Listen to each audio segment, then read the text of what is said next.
여러분들이 아마 그 어디에서 뭐 한국에서 주식 계좌를 베트남 계좌를 만드시든 아니면은 이 베트남 현지에 직접 오셔서 베트남 현지에서 계좌를 직접 만드시든 그 한국에서 이 베트남 현지에서 만들게 되면은 이 베트남 현지에서 브로커들이 외국인을 담당하는 브로커들이 붙게 돼 있습니다. 그래서 그 사람들이 여러분들이 계좌를 만들고 이런 것들을 도와줘요. 그냥 말 그대로 뭐 약간의 브로커죠. 그래서 담당 브로커입니다.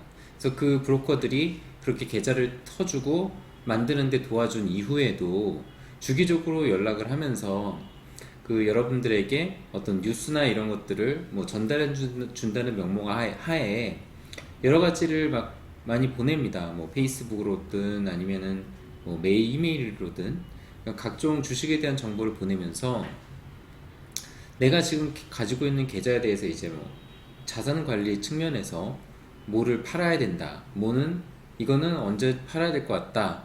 뭐는 언제 사야 된다. 뭐 이런 얘기를 자주 합니다. 근데 저는 사실 이 증권 직원들을 그 뭐랄까요? 예를 들어서 제가 이제 오도한 거를 이제 하는 것들에 대해서는 뭐 도움이 되지만 그들이 뭔가를 얘기해서 뭔가를 추천해 준다든가 어떤 대응 방안, 결정권을 내가 하게끔 뭔가 좀 유도하고 말하는 거에 대해서 저는 상당한 거부감을 느낍니다.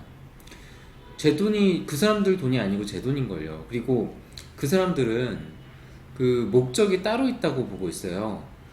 그 브로커 아닙니까? 증권사에서 브로커들의 그 존재 이유가 뭐겠습니까? 어떻게든 거래를 발생을 시켜서 수수료를 늘리는 것들이 그들의 목표거든요.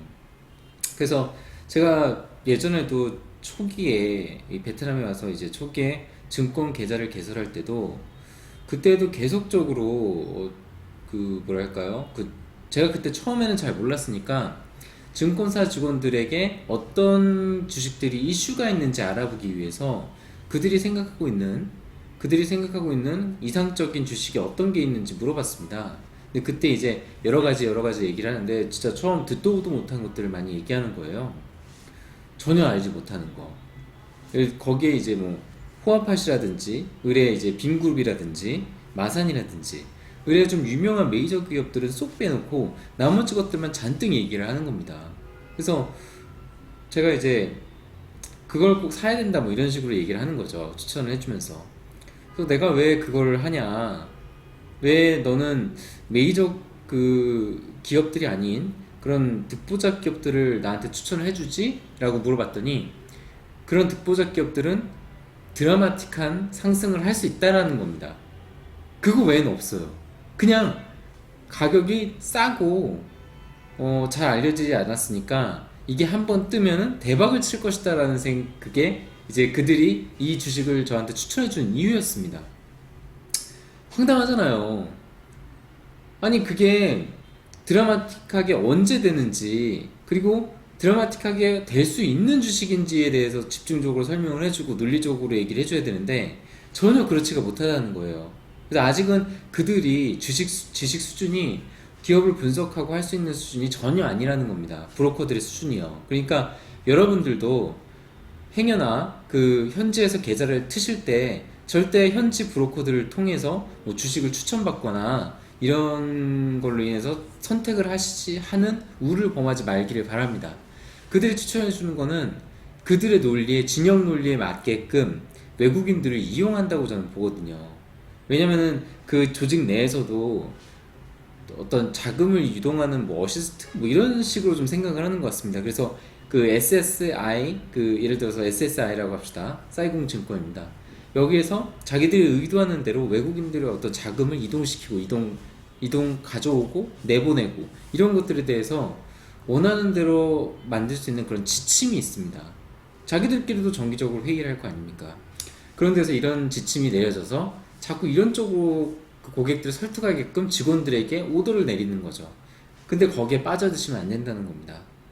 저는 제 신조는 제가 사회생활을 시작하면서 그리고 주식이라는 거를 시작을 하면서부터 제 신조가 증권사 직원 말은 무조건 반대로 하는 겁니다. 증권사 직원 말은 절대로 그 고지고대로 하지 마세요. 그대로 팔라고 하면 사야 되고 사라고 하면 팔아야 됩니다.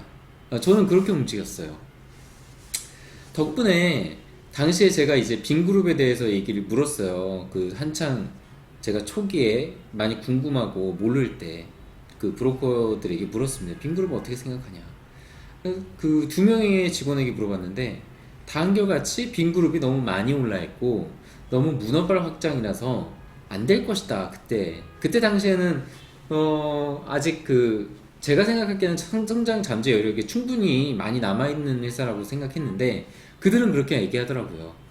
그냥 너무 많이 성장했고 너무 많이 그 문어발식으로 확장을 해서 안 좋다. 그거 말고 이 A라는 득보잡 주식을 이걸 사라. 이렇게 얘기하는 겁니다. 그래서 저는 듣지 않았어요. 듣지 않고 빈그룹을 샀습니다. 빈그룹도 네 결정이 존중한다. 뭐 이런 식으로 이제 끝내고 그 2년 뒤에 결과를 까보니 어떻게 됐습니까? 그들이 얘기하는 거는 또 그때 돼서는 넌 천재다. 그때 빈그룹을 사서 넌 천재였어. 뭐 이런 식으로 참 뭐랄까요. 우리나라 국민들의 한국 국민들의 정서로는 참 이해하기 어려운 행동들을 많이 합니다. 그러니까 전혀 논리적이지가 않고 한국인의 정서, 그러니까 상식선에서 봤을 때 참 베트남인들이 참 많이 다르구나. 아무리 같은 사람이라도 살아온 환경이나 그런 부분 절대 진짜 무시 못하겠구나 하는 생각을 했습니다. 이런 정도인데도 이런 옷 차이가 이렇게 보이지 않는 차이가 굉장히 심하게 느껴질 때가 많은데도 불구하고 이 국제 결혼하시는 분들은 참 대단하신 것 같아요. 네. 그래서 어쨌든 증권사 직원들의 말은 조금 반대로 하시는 게 옳은 선택이에요. 그리고 어디까지나 내 돈이기 때문에 내 돈은 누구도 책임져 주지 않거든요. 그래서 항상 그 결정을 할 때도 나 스스로가 꼼꼼하게 알아본 뒤에 결정을 하십시오. 절대로 남한테 선택권을 넘기지 마시고요. 내가 이게 맞다 그러면은 끝까지 밀고 나가시고 그 맞다라는 근거에 부합한 논리들을 스스로 많이 찾으시고 공부하시는 게 제일 좋을 것 같습니다. 그리고 뭐 요즘 단톡방 같은 거, 특히 이제 베트남에는 단톡방이 많이 활성화돼 있거든요. 그래서 이제 뭐 주식 단톡방이나 뭐 이런 데 가서 얘기 들어보면은 뭐 거기에서 그냥 그런 내용들은 참고만 하십시오. 근데 여러 부류가 있더라고요. 거기에도. 그러니까 뭐 예를 들어서 그런 모임이나 이런 걸 이용해서 그 모르는 사람들 이제 주식을 추천을 받고 싶으신 분들이 많이 있잖아요. 그런 심리를 자꾸 이제 회유해서, 저 같은 경우에는 그런 분들을 좀 회유해서 이건 뭐 누구를 추천받아서 하는 게 아닙니다. 스스로 공부하시고 스스로 이제 결정하셔서 자기 돈인데 남한테 이렇게 선택권 맡기지 말라고 얘기를 하는데, 근데 걔들 중에서는 그런 심리를 이용해서 뭐랄까요, 그 돈놀이를 하려는 사람들이 좀 있어요. 그러니까 예를 들어서 뭐 펀드를 조성을 한다든지 뭐 아니면은 그런 어떤 자기가 그 주식에 강의를 한다, 자기가 주식을 잘한다 이겁니다. 그래서 그 전에 항상 이제 사전 작업을 해요. 막 잘난 척을 많이 합니다. 그 카페 그 단톡방 내에서 본인이 막 되게 많이 알고, 뭐 따지고 보면은 뭐 본인이 얼마나 벌고 뭐 했다는 계좌도 오픈 안 하면서 자신이 많이 안다, 뭐 차트 뭐 하고, 뭐 차트부터 시작해서 뭐 굉장히 많이 뿌리고 다닙니다, 단톡방에서. 근데 그런 거 보면은 참 저런 데 현혹되는 사람들도 있구나.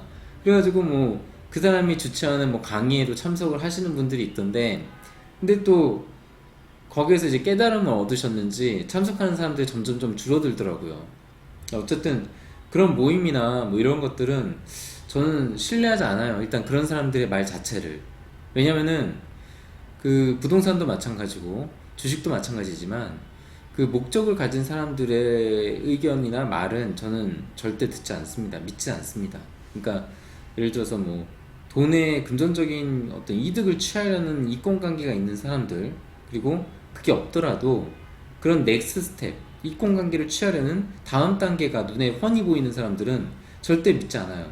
그런 사람들과의 어떤 끝은 결국에는 파국이거든요.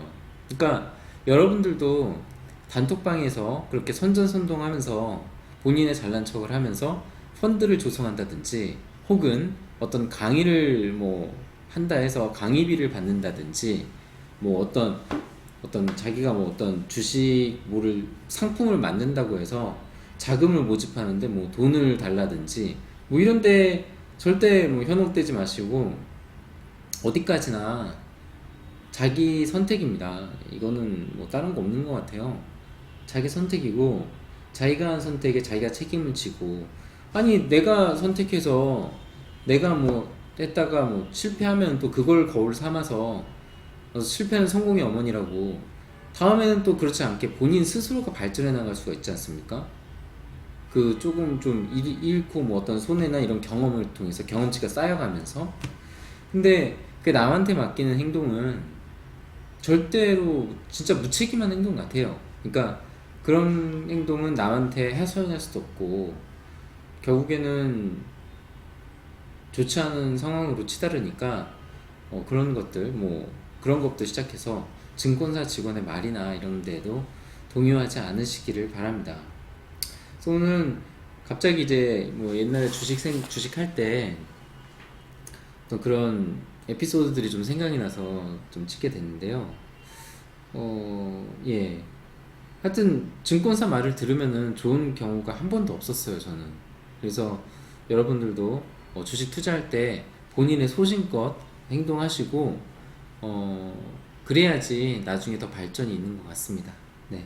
오늘 방송은 좀 간단하게 여기까지 하겠습니다. 시청해주셔서 감사드립니다.